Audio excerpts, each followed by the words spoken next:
Luciano.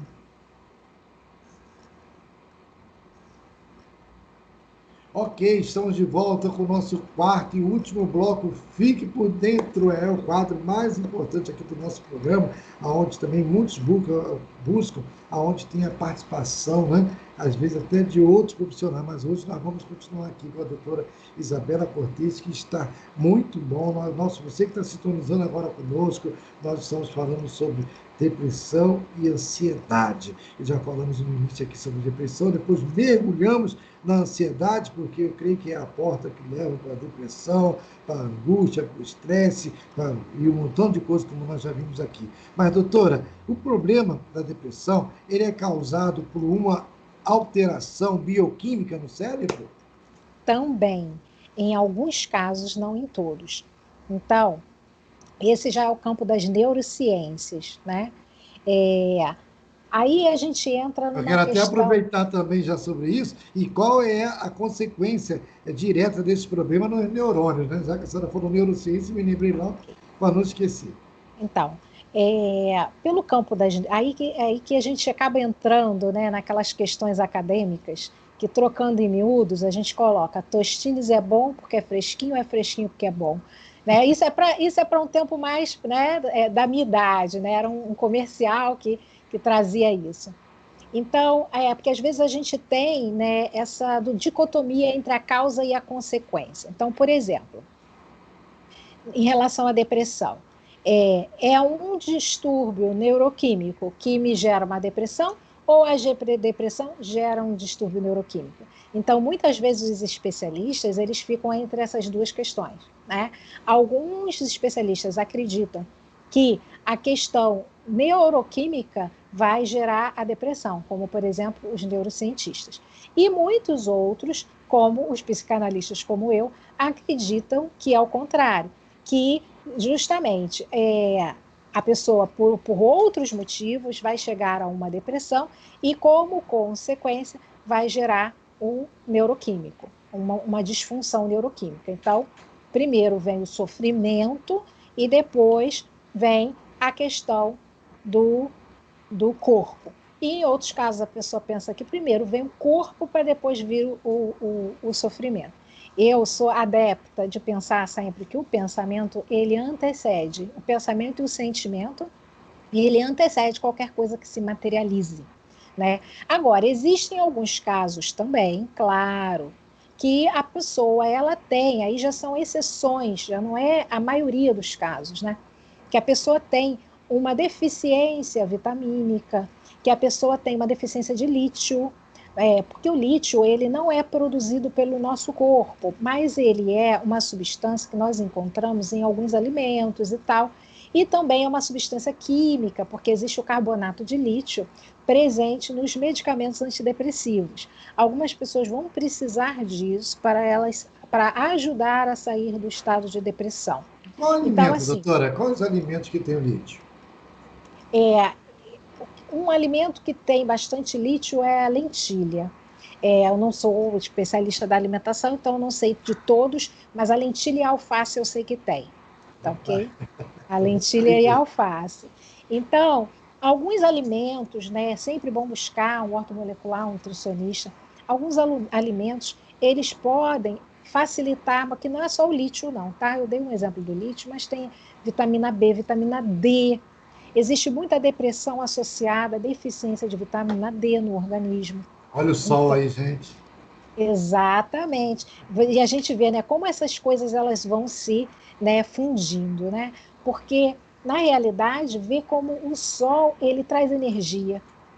E você vê que as pessoas mais depressivas, elas querem ficar mais fechadas muitas vezes, elas não querem ter esse contato, tanto contato com a natureza, é um ambiente mais escuro, é uma coisa mais escura, né? Então vê como a gente precisa, né, dessa luz, né? Tanto a luz de fora para dentro, quanto a luz de dentro para fora, para vencer esses sofrimentos depressivos. Então, pastor Davi, complementando a resposta dessa questão dos distúrbios, eu vejo que os dois se complementam, sabe? Um pode gerar o outro, mas eu vejo que é mais comum os pensamentos e os sentimentos gerando depressão e essa depressão gerando um distúrbio neuroquímico do que o contrário. tá? Eu vejo que são menos casos em que a pessoa tem um distúrbio neuroquímico que vai gerar uma depressão química. Até as pessoas falam que é uma depressão biológica. Nessa daí, quando muda o problema da biologia da pessoa, né, aquela questão genética, aquela questão do sangue, que muitas vezes está faltando algo, essa pessoa já até vence essa depressão. Então, se todo o problema da depressão no Brasil e no mundo fosse por isso, era muito simples, era só levar as pessoas a essa consciência dessa deficiência de algo físico no organismo e a mudança, de repente, de algum fator genético, né? Porque hoje tem a epigenética, que já ajuda a mudar os fatores genéticos e hereditários, mas a gente percebe que são padrões, e esses padrões são mentais. Às vezes tem o genético, mas esse genético não apenas como algo que está no sangue, que você não tem como sair disso, mas sim como aquilo que veio do meu pai, como aquilo que veio da minha mãe, como um jeito de ser, de sentir, de pensar no mundo, um jeito de se comportar no mundo, que acaba criando, e também tem ainda, para completar, pastor Davi, a convivência. Porque se você conviveu com pais muito depressivos, né, a tendência é você ser uma criança ou um adulto depressivo. É uma tendência, não é uma maldição, digamos assim. Não é algo fatal, não é um fatalismo. Então a gente tem que buscar sempre estar sublimando e superando as nossas tendências. Doutora, então, mas dá para confundir a depressão com a ansiedade ou com a tristeza e desânimo? Dá sim. É por isso que é importante buscar um especialista. Por quê? A tristeza é algo normal, né? A tristeza é algo que faz parte da natureza humana. Um dia ou outro existe mais de um tipo de tristeza também. Até dentro dos florais de bar, tem a tristeza, tem a olha só, tem flor para melancolia, tem flor para estado depressivo e tem flor para tristeza sem motivo aparente. Então você vê que são qualidades diferentes de sentimentos. Então, ou emoções. Então, a tristeza, ela pode vir por um fato. Então, eu perdi um ente querido. Se eu não ficar triste, eu posso ser até um psicopata. Na realidade, nesses casos, o ideal é até que eu fique triste. Se eu não tiver nenhum tipo de tristeza, né, também em perder o ente querido, eu também não tinha um amor por aquele ente querido, né? Ou eu tenho dificuldade no amor, né? Eu tenho uma frieza excessiva mediante as situações. Então, a tristeza, ela vem de pessoas que têm a capacidade de sentir. Então, a tristeza, até um certo nível, ela é saudável, porque a gente precisa sentir as coisas. A gente não pode ter o congelamento, até levando, só que quis trazer para o lado espiritual, na parte da Bíblia diz, né, que no fim do mundo as pessoas terão um congelamento do amor, né? O amor. Então, Isso, que por causa da iniquidade o amor de muitos se esfriaria, né? esfriaria. Então, a gente também não pode ter uma frieza de amor. Né? Então, de repente, a gente tem uma dor de amor. De repente, eu fui casada com alguém durante 20 anos e ali eu descubro uma traição, ou até não tem uma traição, mas tem um luto, ou não tem um luto nem uma traição, mas tem uma separação por algum outro motivo. Então, ou um acidente, fica adoentado, meu cônjuge. Então, como que eu não vou ficar um pouco triste com essa situação? Né? Mas tem a diferença da tristeza para depressão e depressão? Qual a diferença da Total tristeza para a depressão? diferença, porque a depressão, ela é um estado de tristeza prolongada e ela já não tem uma causa direta. É como se fosse um acúmulo de tristezas que vão gerando muitas vezes situações em que a pessoa também pode se sentir mais amargurada, a pessoa ela pode acabar acumulando um fatalismo, um pessimismo, a pessoa sente necessidade de um isolamento. Algumas pessoas depressivas, elas sentem falta de sono, outras sentem excesso de sono.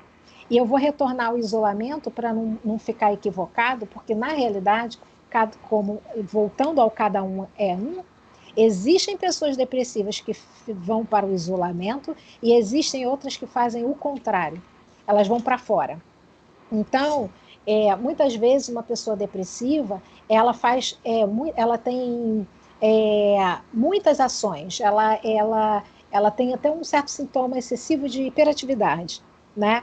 porque às vezes ela não quer olhar para dentro. Então ela busca coisas na vida para fazer fora de forma também exagerada, para que ela não precise olhar para tudo aquilo. Então, isso foi um grande problema da pandemia, porque algumas pessoas com tendências depressivas, elas não buscavam um auxílio terapêutico, ou um yoga, uma meditação, até uma espiritualidade, várias questões, e olhar para algumas dores que ficaram mal curadas.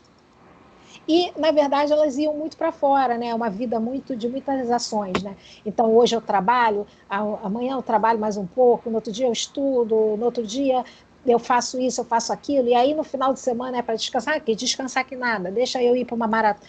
Maratona não, porque geralmente uma pessoa que sublima pelo esporte, não está mais depressiva. Mas, digamos assim, eu vou fazer algo fora, né? Lazer, mas de uma forma excessiva. Você vê que aquela pessoa não para, não para, não para, não para.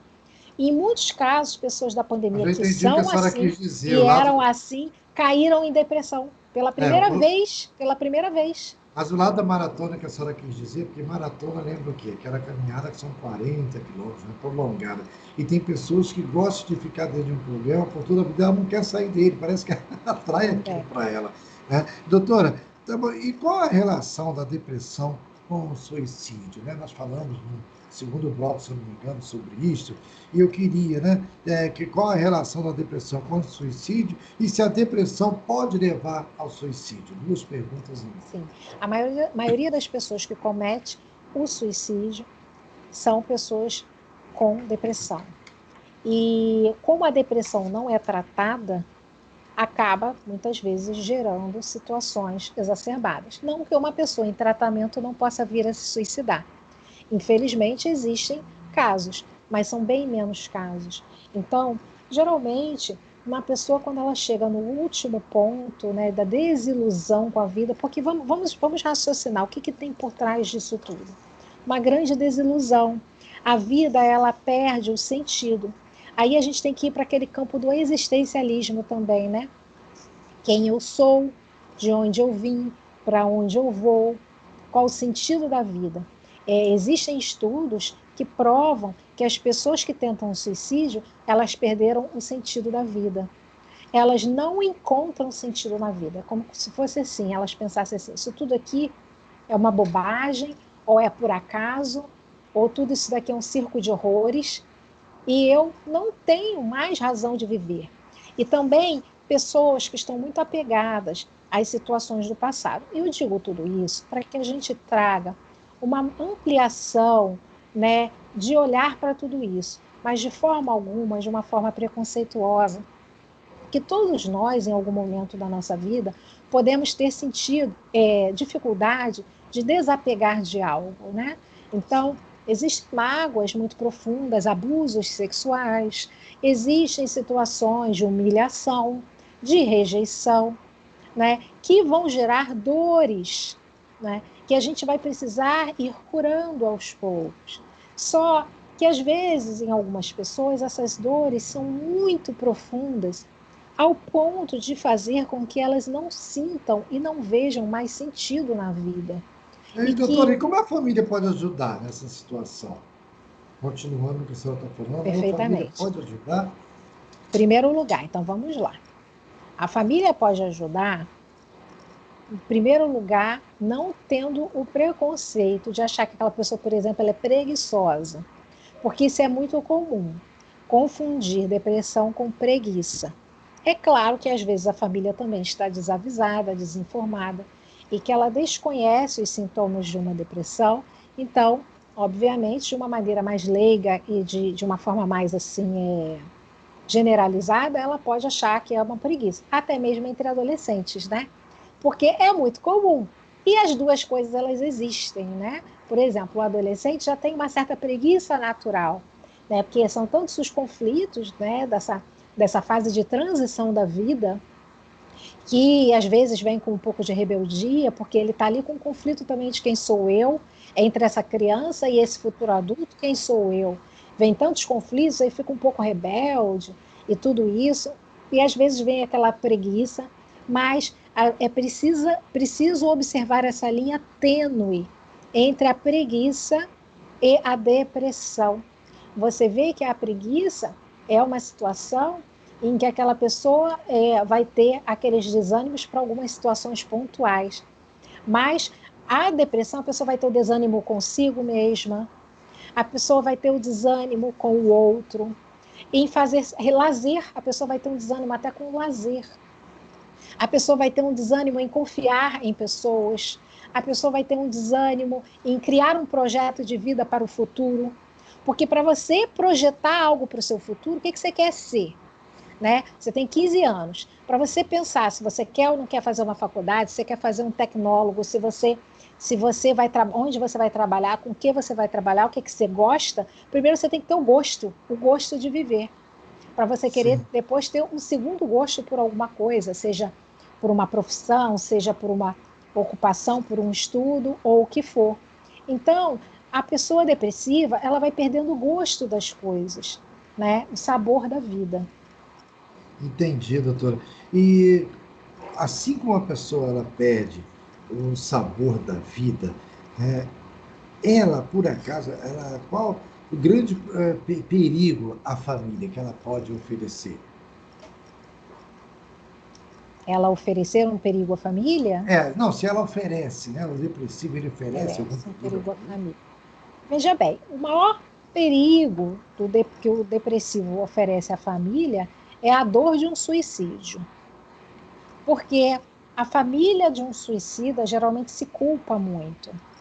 Então, um pai, uma mãe de uma pessoa com tendências suicidas, ele tem muito medo constante de que o seu filho venha a chegar, né, às vias de fato, às últimas consequências de sua dor. Então, eu particularmente vejo que esse é o maior perigo. Existem situações, aí assim, aí a gente pode entrar em transtornos mentais, que também tem depressão, aí sim pode gerar outros perigos a mais. Então, vou falar um pouquinho bem rápido. Sim, Bipolaridade e esquizofrenia, vou dar esses dois exemplos. Então, uma pessoa esquizofrênica, ela também tem depressão, mas a esquizofrenia dela pode se tornar agressiva, né? E voar no pescoço de uma pessoa, fazer algo agressivo, né? Violento. Também o transtorno bipolar, que é uma pessoa que tem uma alteração de humor, tem uma hora ela está eufórica, tem muitas manias, né? E até às vezes, muitas vezes, obsessões mentais. E outro lado, ela está melancólica, né? Nesse estado depressivo. Só que muitas vezes uma pessoa bipolar, ela também tem essa agressividade, né? Também é um sintoma do bipolar a agressividade, né? isso Então, ocorre também com cônjuges? existe até um transtorno, é, tem um transtorno diferente também, que agora me fugiu da memória o nome exato, mas que tem relação com essa explosiva intermitente, me recordei. Existe um transtorno explosivo intermitente também, e isso também gera, às vezes, uma alteração de comportamento de uma forma exacerbada. Então, assim, o perigo, né, que há é quando a pessoa ela tem outros transtornos além da depressão, que dentro desses transtornos geram essa agressividade. Entendi, doutora. E precisamos até falar sobre isso. Vamos depois gravar. A senhora vai voltar aqui para estarmos falando sobre esses transtornos explosivo intermitente. Gostei, vai ser o nosso próximo tema, né? Para a senhora ver. E me diga uma coisa: a ajuda espiritual contribui para sair da depressão e até mesmo da ansiedade também?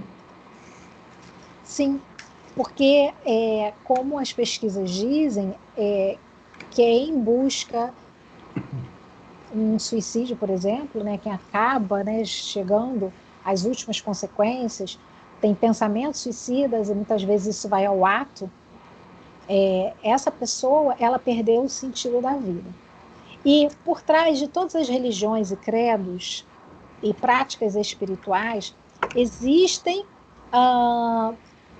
pelo menos ensaios de respostas para a vida. Então, o budismo, por exemplo, vai trazer algumas respostas. O cristianismo vai trazer outras respostas, exemplificando, né? Práticas como yoga também tem reflexões sobre a vida. E, principalmente, a pessoa fazerá a sua autorreflexão sobre o seu sentido dentro da sua vida, qual é o sentido da minha vida dentro dessa existência. Então, quando uma pessoa busca uma prática espiritual, ela busca um sentido para a sua vida, ela busca uma resposta. Né? Então, a gente tem que ir um pouco além do certo e do errado dessas respostas e ver o campo do preenchimento desse sujeito. Se ele está se preenchendo com aquela resposta, ok. A grande questão é a pessoa não ter resposta nenhuma e ficar um vazio, um vácuo, uma lacuna dentro dessa alma e desse espírito. Que maravilha, doutora. Foi uma honra tê-la aqui no nosso programa. A senhora vai voltar, queridos ouvintes, o ano de 2021 está começando. E você já ganhou aqui, né, um mini curso de como vencer a depressão e a ansiedade. Mas se você quiser conhecer mais, se você está precisando se consultar de uma ajuda de um profissional qualificado, né? Você que é até um líder espiritual, não importa qual seja a sua religião, mas você também tem que reconhecer que precisa de ajuda. O grande perigo é aquela pessoa que acha que não precisa de ajuda e que não precisa aprender mais nada. Eu estou aprendendo a cada dia, que é um provérbio antigo que diz: sábio é aquele que continua aprendendo. E eu sou um desses, sou um eterno aluno. Doutora, eu quero, antes de a senhora deixar o seu contato, eu quero ler algo aqui para o nosso público, deixar essa mensagem aqui de início de ano para vocês. Você pode vencer a depressão e a ansiedade, porque Deus quer restaurar a sua vida em todos os sentidos, trazendo alegria que parece perdida para sempre. Mas saiba que Ele, o nosso Deus Todo-Poderoso, tem o poder de fazer um milagre na sua vida, mas para isso basta você crer, porque Ele nos diz que tudo é possível ao que crê. Então não desista, isso não... para você vai ser muito bom, porque isso não vai durar para sempre. E Ele estará sempre presente toda vez que você chamar. Por isso que Ele nos diz: clama a mim, que eu vou te responder. Basta você buscar Ele de todo o coração. E então comece o ano pensando em coisas boas, porque Jó também nos disse, né? Aquilo que eu penso vem sobre mim, aquilo que eu temo é que me acontece. Então vamos mudar? 2020 foi um ano, né, de muitas perdas, muitas angústias, mas você não vai ficar nisso, já passou. Como a doutora disse no início, a depressão pelas coisas passadas. Então, sai das coisas passadas e também sai do futuro e viva o presente. Porque Deus não pode mudar o seu passado, mas o seu presente pode mudar o seu futuro. Então você está na hora de buscar ao Senhor. Pense nessas coisas boas, né? Pense em Deus. Né? Sempre que você estiver triste, ansioso ou depressivo, diga com fé: em nome de Jesus eu vou sair dessa. Né? Não se isole, faça um esforço e busque ajuda espiritual, mas também busque a ajuda de um profissional. Eles não são inimigos não, eles andam lado a lado. Tá? Então, procure o mais rápido possível. Deixa os maus pensamentos, as mentiras de lado, porque para a sua vida tem solução. Porque enquanto a vida, há esperança. Doutora, deixe o seu contato, suas redes sociais para nós, para o nosso público. Queridos, olha, ela faz teleatendimento também, viu? Então, via Skype, via Zoom, o que você quiser. Deixa aí, doutora, para os nossos ouvintes. Perfeitamente. Eu quero agradecer a oportunidade de levar essa mensagem às pessoas. O meu desejo de coração, de alma, é que essa mensagem chegue a muitas pessoas que estão precisando, porque são muitas. E eu tenho certeza que uma palavra certa, na hora certa, com uma pessoa aberta a ouvir, pode mudar vidas. Isso não substitui um tratamento, mas a gente sabe, né, que a informação, né, pode chegar no coração, quando a gente abre também o nosso coração para ouvir, para ressignificar, para mudar de paradigma. Então, eu vou deixar o meu contato. O meu Instagram é terapeuta Isabela, com S, um L só, Cortez com Z, @terapeuta Isabela Cortez. O meu telefone é de preferência o WhatsApp, porque em alguns momentos eu estou em atendimento e aí eu não atendo o telefone, é 21 99539 5381. 21 9539 5381. 995, são 2 9s, tá? 995395381. Então, vocês que nos ouviram do Brasil e do mundo, olha, entre em contato, se ela não atender, deixa uma mensagem que ela vai retornar, tá? Aí deixa o seu zap, e olha, você aí, vários problemas podem ser solucionados, não só com ajuda espiritual, como a doutora falou, não, mas com a ajuda de um profissional também. Né? Você vê aí, às vezes as pessoas têm alguns certos sintomas por falta de um determinado alimento. Né? Então, por favor, em nome do Senhor Jesus Cristo, né? Que é o Deus todo soberano, né? Abra seus olhos, querido, e procure a ajuda de um profissional. E olha, uma que eu recomendo estar aqui, né? Vocês estão ouvindo, a doutora Isabelle Cortes. Doutora, muito obrigado pelo carinho da senhora conosco, está sempre aqui no nosso programa, e tenha um ano 2021, seja um ano de grande sucesso para a senhora e todos aqueles que assim seja, igualmente. Afeto, viu? Um grande abraço, doutora. Grande abraço, gratidão. Agora vocês ficam aí com o Minuto de Sabedoria do nosso querido Bispo João Mendes de Jesus. Fui!